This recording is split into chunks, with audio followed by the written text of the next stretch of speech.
সরস্বতী পুজো দেখে মেলাঘর থেকে উদয়পুর কাটাবন বাড়িতে যাওয়ার সময় মোহনভোগ কালাপানিয়া এলাকায় বাইক এবং অটোর মুখোমুখি সংঘর্ষে আহত 5 জন।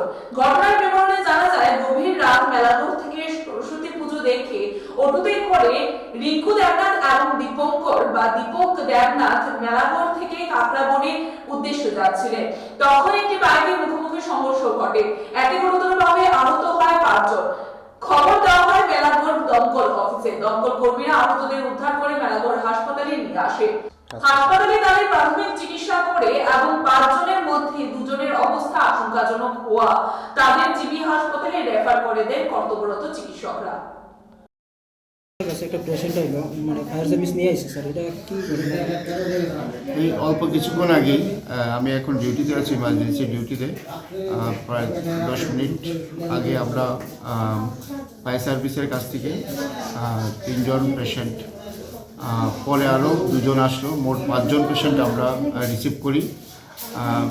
এখানে কালাপানিয়া এলাকায় একটা বাইক এবং একটা অটো তারা মুখোমুখি সংঘর্ষ হয়। এর মধ্যে 2 জনের অবস্থা আমরা সিরিয়াস দেখেছি। যে অটোর যে ড্রাইভার এবং বাইক যিনি চালাচ্ছিলেন, এই 2 জনের একটু সিরিয়াস। অটো যে ড্রাইভার রামলাল দাস এবং বাইকের শিমুল সাহা, তাদেরকে আমি জিবিতে রেফার করছি। আর বাকি যে 3 জন মোটামুটি প্রাথমিক ট্রিটমেন্ট করার পর আমি ভর্তি রেখেছি।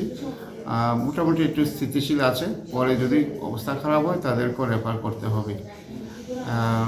এই কন্ডিশন, 2 জনের অবস্থা একটু সিরিয়াস, সেই জন্য আগরতলা রেফার করা হচ্ছে।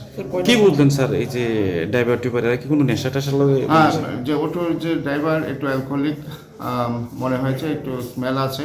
ও কিছুই বলতে পারছে না, নামটাও ঠিক করে বলতে পারছে না, কিন্তু স্মেলও আছে। হ্যাঁ, কখন হয়েছে? আমি রিসিভ করেছি 10-15 মিনিট আগে। ঘটনাটা বেশি দেরি হয়নি, হয়তো আধা ঘন্টা আগেই হয়েছে।